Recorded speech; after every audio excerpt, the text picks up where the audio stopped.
संभल हिंसा का एक और वीडियो आया सामने। दंगाइयों ने बाइक में की तोड़फोड़, फिर बाइक को किया आग के हवाले। संभल हिंसा के बाद इलाके में हालात सामान्य। जुम्मे की नमाज को लेकर प्रशासन अलर्ट, चप्पे चप्पे पर पुलिस की तैनाती। जुम्मे की नमाज को लेकर संभल में सुरक्षा कड़ी। मस्जिद के गेट पर लगाया गया metal detector. 15 company PAC, 2 company RAF की तैनात। संभल में हिंसा के बाद हालात हुए सामान्य। इलाके में ड्रोन तस्वीरें आई सामने। इलाके में पसरा सन्नाटा। सीसीटीवी और ड्रोन से रखी जा रही है निगरानी। संभल हिंसा की जांच के लिए 3 सदस्यीय जांच कमेटी का गठन। इलाहाबाद हाईकोर्ट के रिटायर्ड जज देवेंद्र अरोड़ा की अध्यक्षता में होगी जांच। राज्यपाल को सौंपेंगे रिपोर्ट। संभल हिंसा के दौरान तोड़े गए सीसीटीवी कैमरे दोबारा लगाए गए। हिंसा वाले दिन उपद्रवियों ने पहचान छिपाने के लिए कैमरे तोड़ दिए थे। संभल में शाही जामा मस्जिद के सर्वे के खिलाफ सुप्रीम कोर्ट पहुंची मस्जिद कमेटी। आज चीफ जस्टिस की बेंच करेगी सुनवाई। संभल हिंसा में शामिल 3 और आरोपियों को पुलिस ने किया गिरफ्तार। 24 नवंबर को हुई हिंसा में शामिल फैजान, आमिर, मोहम्मद अली को गिरफ्तार किया गया। संभल में हुई हिंसा में गोलीबारी और पथराव के दौरान मारे गए 4 युवकों के परिजनों ने दर्ज कराई एफआईआर। संभल हिंसा में नईम कैफ, वहीं बिलाल और आयान की हुई थी मौत। संभल में शाही जामा मस्जिद के बाहर पुलिस ने किया फ्लैग मार्च। एसपी और डीएम ने रात में पहुंचकर सुरक्षा व्यवस्था का जायजा लिया। संभल हिंसा को लेकर इलाहाबाद हाईकोर्ट में दाखिल हुई जनहित याचिका। एसआईटी से जांच कराने की मांग की गई। बरेली में मौलाना तौकीर रजा ने संभल हिंसा को प्रायोजित बताया। कहा पुलिस प्रशासन और अदालत ने मिलकर हिंसा को अंजाम दिया। कल की जो वीडियोस है उनमें पुलिस गोली चलाते हुए भी नजर आ रही, पुलिस पत्थर फेंकते हुए भी नजर आ रही। जिम्मेदार मैं उस जज को मानता हूं जिसने ये गैर कानूनी फैसला किया है। जिम्मेदार पुलिस को मानता हूं, और पुलिस की गोली से मरे हैं वो मरे नहीं है, उनकी हत्या की गई है। एमपी के खंडवा में मशाल जुलूस के दौरान भड़की आग, 30 से ज्यादा लोग झुलसे। श्रद्धांजलि कार्यक्रम के समापन के दौरान हादसा। मशाल जुलूस के दौरान आग लगने से मची भगदड़। देखते ही देखते आग हुई बेकाबू। आग लगने का खौफनाक वीडियो सामने आया। मशाल का तेल फैलने से हादसा हुआ। आग की चपेट में आए लोगों को अस्पताल में कराया गया भर्ती। खंडवा एसपी ने अस्पताल पहुंचकर घायल लोगों से की मुलाकात। कोई भी अभी खतरे में नहीं है, खतरे के बाहर सभी लोग हैं। सभी डॉक्टरों की टीम उनका इलाज कर रही है। इसमें कोई भी हमला नहीं। अजमेर दरगाह विवाद पर भड़के सपा सांसद मोहिबुल्लाह नदवी। कहा देश को 2 हिस्सों में बांटने की हो रही है साजिश। नफरत की आग में झोंकने को बड़ा षड्यंत्र तैयार किया गया। ये ज़हनी दिवालियापन है, इससे ज्यादा और कुछ नहीं। मुल्क को 2 हिस्सों में हिंदू मुस्लिम में बांटने की एक नापाक साजिश है। बांग्लादेश में हिंदुओं पर अत्याचार जारी। कट्टरपंथियों ने मंदिर जा रहे लड़के से मंगवाई माफी। बीच सड़क करवाई उठक बैठक। बांग्लादेश में चिन्मय प्रभु की गिरफ्तारी को लेकर सिलीगुड़ी में प्रदर्शन। हिंदू जागरण मंच ने निकाला मार्च। बांग्लादेश में हिंदुओं पर अत्याचार पर बोली सीएम ममता बनर्जी। कहा भारत सरकार उठाए कदम, टीएमसी विदेश मामलों की नीतियों के साथ। बांग्लादेश हाईकोर्ट ने इस्कॉन की गतिविधियों पर बैन लगाने से किया इनकार। कोर्ट ने संज्ञान लेते हुए आदेश पारित करने से इनकार कर दिया। बांग्लादेश में चिन्मय दास की गिरफ्तारी पर भड़की शेख हसीना। अंतरिम सरकार से चिन्मय दास को रिहा करने की मांग की। महाराष्ट्र के नए सीएम बनेंगे देवेंद्र फडणवीस। सूत्रों के हवाले से खबर। अजीत पवार और एकनाथ शिंदे बनाए जा सकते हैं डेप्यूटी सीएम।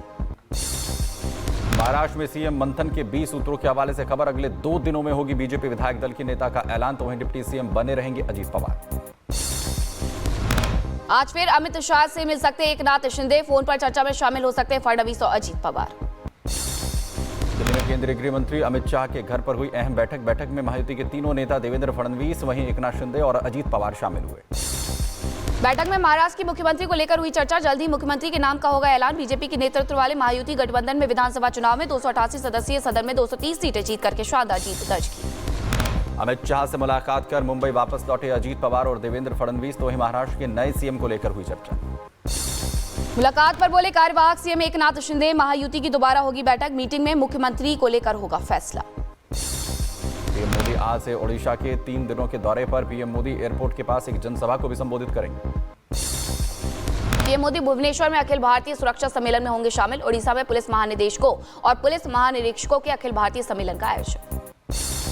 आईसीसी ने चैंपियंस ट्रॉफी के आयोजन को लेकर आज बुलाई बैठक। तो वहीं वर्चुअल होगी बैठक। आईसीसी बोर्ड की सहमति के बाद दिया जाएगा फैसला। आरजेडी नेता तेजस्वी यादव ने कहा खेलकूद में राजनीति नहीं होनी चाहिए। चैंपियंस ट्रॉफी के बहाने पीएम मोदी पर साधा निशाना। नजर से देखना पहले नहीं जाता था, लोग पहले नहीं आते थे। प्रधानमंत्री बिरयानी खाने जाए तो अच्छी बात है, इंडियन टीम क्रिकेट खेले तो अच्छी बात नहीं है। मथुरा श्री कृष्ण जन्मभूमि विवाद को लेकर आज सुप्रीम कोर्ट में सुनवाई तो मुस्लिम पक्ष ने इलाहाबाद हाई कोर्ट के आदेश को चुनौती दी है, जिसमें हाई कोर्ट ने हिंदू पक्ष की याचिका को सुनवाई लायक माना था। यूपी सीएम योगी आदित्यनाथ ने चित्रकूट में मंडल अधिकारियों के साथ बैठक की, कानून व्यवस्था की समीक्षा की। बाबा बागेश्वर की पदयात्रा का आज ओरछा में समापन, वहीं ओरछा के राजा रामचंद्र के दरबार में होगा यात्रा का समापन। बदायूं में संवेदनशील स्थानों को लेकर की गई ड्रोन से निगरानी, जुमे की नमाज को लेकर पुलिस अलर्ट मोड पर। दिल्ली में प्रशांत विहार में हुए धमाके का सीसीटीवी आया सामने तो विस्फोट के बाद पूरे इलाके में फैल गया था धुएं का गुबार।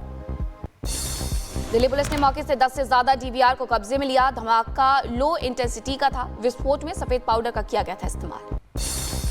बागपत से जिला पंचायत सदस्य ने सोशल मीडिया इन्फ्लुएंसर पुनीत को दी धमकी, वहीं इंस्टाग्राम और यूट्यूब से कंटेंट हटाने को कहा। मुख्य सचिव ने किया रायबरेली का दौरा। बीजेपी विधायक अदिति सिंह और डीएम हर्षदा माथुर ने स्वागत किया। बरेली में रिखी सिंह इंटर कॉलेज की छात्राओं ने ज्यादा फीस लेने का किया विरोध, तो वहीं डीएम से छात्राओं ने शिकायत की। हरियाणा के रेवाड़ी में 4 थाना प्रभारी किए गए निलंबित, एसपी के निर्देश पर कार्रवाई की गई। शामली में स्वास्थ्य विभाग की बड़ी कार्रवाई, वहीं लिंग परीक्षण कर रहे डॉक्टर को रंगे हाथ पकड़ा। बुलंदशहर में घर के सामने ट्रांसफर लगाने को लेकर के विवाद हो गया है। मना करने पर कर्मचारियों को मारपीट की गई, लाठी डंडे से हमला बोला गया। मुजफ्फरनगर में टोल कर्मियों ने कार सवार की पिटाई की, टोल कर्मियों की गुंडागर्दी का वीडियो वायरल। मुजफ्फरनगर में शादी समारोह में हुई जमकर मारपीट, गाना बजाने को लेकर बारातियों को पीटा गया। यूपी के मैनपुरी में व्यापारी की हत्या के आरोपियों की गिरफ्तारी को लेकर प्रदर्शन, तो वहीं हत्या के आरोपियों को जल्द गिरफ्तार करने की मांग। जौनपुर में जमदाग्नि ऋषि के ठाकुरबाड़ी मंदिर से करोड़ों की मूर्ति चोरी हो गई। भगवान विष्णु और लक्ष्मी की अष्ट धातु की मूर्ति साथ ले गए चोर। मुजफ्फरनगर में पूर्व विधायक शाहनवाज राणा गिरफ्तार, कोर्ट के वारंट पर हुई पूर्व विधायक की गिरफ्तारी, तो 19 अक्टूबर को जारी हुआ था गैर जमानती वारंट। अलीगढ़ में बाइक सवार बदमाशों ने की गौशाला कर्मचारी की हत्या। बदमाश गौशाला कर्मचारी की गोली मार करके हत्या करके फरार। बहराइच में चोरी की 5 बाइकों समेत 4 बाइक चोर गिरफ्तार, तो वहीं ऑपरेशन ऑटो लिफ्टर क्लीन के तहत पुलिस ने किया गिरफ्तार। गाजियाबाद में गांजे से भरा प्लास्टिक स्क्रैप पुलिस ने किया बरामद। स्क्रैप के नाम पर होती थी बिलिंग। हरियाणा के रेवाड़ी में पुलिस ने 2 आरोपियों को किया गिरफ्तार, तो वहीं महिला वकील की हत्या में शामिल होने का आरोप। कुशीनगर में शराब तस्कर गैंग का पुलिस ने पर्दाफाश किया है। पुलिस ने एक पिकअप गाड़ी से 55 पेटी शराब जब्त। रायबरेली की जिला जेल में बंद कैदी ने पेड़ से लटक कर खुदकुशी की, कैदी के शव का कराया गया पोस्टमार्टम। बुलंदशहर में 9 दिन से लापता महिला का शव कब्रिस्तान के तालाब में मिला। परिजनों ने हत्या की जताई आशंका। बुलंदशहर में पुलिस ने हाईवे पर कार में लिफ्ट लेकर यात्रियों को लूटने वाले गिरोह का पर्दाफाश किया। पुलिस ने 6 आरोपियों को गिरफ्तार किया। रायबरेली में दिखा रफ्तार का कहर। स्कॉर्पियो गाड़ी ने खड़ी गाड़ियों में मारी जोरदार टक्कर। हादसे का वीडियो सामने आया। रायबरेली में टायर फटने से हादसा, इथनॉल से भरा ट्रक धू-धू कर जला। सीतापुर से प्रयागराज जा रहा था ट्रक। मुजफ्फरनगर में फैक्ट्री में आग लगने से हड़कंप मचा। टायर के स्क्रैप और बॉयलर में लगी आग। फायर ब्रिगेड की टीम ने आग पर काबू पाया। हरियाणा के रेवाड़ी में रोडवेज बस और ट्रक की टक्कर, हादसे में 12 लोग हुए घायल। गाजियाबाद में 3 साल के बच्चे को टेम्पो ने कुचला। हादसे का सीसीटीवी भी सामने आया। बदायूं में कैंटर और ट्रैक्टर के बीच भिड़ंत हुई। हादसे में 4 लोग घायल हुए हैं। पुलिस ने सभी घायलों को इलाज के लिए अस्पताल में भर्ती कराया। दिल्ली में जारी प्रदूषण की मार, ठंड के साथ ही खराब हो रही हवा। आईटीओ में छाई धुंध। आनंद विहार में भी छाई धुंध, तो प्रदूषण के चलते स्थिति गंभीर, लोग जहरीली हवा में सांस लेने को मजबूर। आगरा में ताजमहल के आसपास छाई धुंध। ठंड और कोहरे की वजह से विजिबिलिटी हुई कम। धुंध की चादर से गायब हुआ ताजमहल। यूपी के कौशाम्बी से हैरान करने वाला वीडियो आया सामने, तो फीमेल डॉग ने बकरी के बच्चे को पिलाया दूध। तस्वीरें सामने आई। भंडारे में लड़के ने रफ्तार के साथ बांटी थाली। रफ्तार देख करके लोग हैरान। सोशल मीडिया पर जमकर हो रही है तारीफ। छोटे बच्चे को बत्तख के बच्चे को छेड़ना पड़ा भारी। पहले बच्चे ने बत्तख को दौड़ाया, बाद में बत्तख ने बच्चे को। मंच पर कार्यक्रम के दौरान चढ़ा जानवर। जानवर को मंच से हटाने के लिए चढ़ा लड़का। बाद में दोनों मंच से गिरे। छोटे बच्चे ने सांप को समझ लिया रस्सी। सांप को पकड़कर पिता के कंधे पर रखा। डरकर पिता ने पानी में छलांग लगा दी। तमिलनाडु की तरफ बढ़ रहा तूफान फेंगल। समुद्र में उठ रही तेज लहरें। कल सुबह तट से टकरा सकता है तूफान। अमेरिका में बर्फबारी, चारों तरफ बिछी बर्फ की सफेद चादर, तो मौसम विभाग ने जारी किया अलर्ट। दक्षिण कोरिया में हुई रिकॉर्ड बर्फबारी। राजधानी सियोल में बिछी 16 सेंटीमीटर बर्फ की चादर। इंग्लैंड के नॉर्थम्पटनशायर में तूफान के बाद आई बाढ़ को लेकर जारी किया गया अलर्ट। बाढ़ से करीब 1000 लोगों को बचाया गया।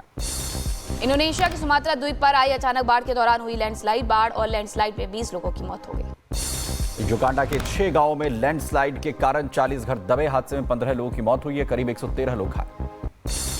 तुर्की में बर्फीले तूफान में फंसे बुजुर्ग दंपति को बचाया गया। 70 वर्षीय दंपति बर्फीले तूफान में फंस गए थे। इक्वाडोर के सांता एलेना शहर में प्लेन क्रैश। हादसे में 2 लोगों की मौत हुई है, जांच के लिए बोर्ड का गठन। जॉर्जिया में पुलिस और प्रदर्शनकारियों के बीच झड़प हो गई। पुलिस ने कई लोगों को हिरासत में लिया। यूरोपीय यूनियन में शामिल होने का विरोध। जॉर्जिया के तिब्लिसी में प्रदर्शनकारियों पर वाटर कैनन का इस्तेमाल। यूरोपीय संघ के साथ विलय को लेकर सड़कों पर उतरे प्रदर्शनकारी। हिजबुल्लाह इजराइल के बीच चल रही 14 महीनों की जंग के बाद लोगों की वापसी। सीरिया से लेबनान वापस आ रहे लोग। इजराइल लेबनान में हुए सीज फायर के बाद पलायन कर रहे लोग वापसी। वहीं इजरायली हमले में लेबनान में भारी तबाही। रूसी सेना ने डोनेट्स्क की एक बस्ती पर कब्जे का किया दावा। यूक्रेनी गोला बारूद डिपो, इलेक्ट्रॉनिक युद्ध स्टेशन और दूसरे ठिकानों पर हमला किया गया। गाजा में इजरायली हमलों में मरने वाले फिलिस्तीनियों की संख्या बढ़ी, तो वहीं इजराइल के हमले में मरने वालों की संख्या 44,282। सीरिया में कुर्द बलों को कुचलने में जुटी सेना। अलबाब शहर में हथियार जुटा रही है। उत्तर सीरिया के अलेप्पो शहर में विद्रोहियों के खिलाफ सेना की कार्रवाई। अरब सेना से भारी मात्रा में हथियार बरामद। उत्तर सीरिया के अलेप्पो शहर में विद्रोही हो रहे लामबंद। टाल रिफत शहर पर हमले की तैयारी। युद्ध विराम के बाद इजरायली पीएम नेतन्याहू की चेतावनी। सेना को किया अलर्ट, युद्ध विराम का उल्लंघन करने पर होगी बड़ी कार्रवाई। नीदरलैंड के एम्स्टरडैम में इजराइल के समर्थन में रैली का आयोजन। कई प्रोटेस्ट ईसाई और यहूदी संगठन शामिल। इंटरनेशनल क्राइम कोर्ट ने म्यांमार के जुंटा प्रमुख के खिलाफ जारी किया गिरफ्तारी वारंट। रोहिंग्याओं के उत्पीड़न के लिए मानवता के खिलाफ अपराध कार्य।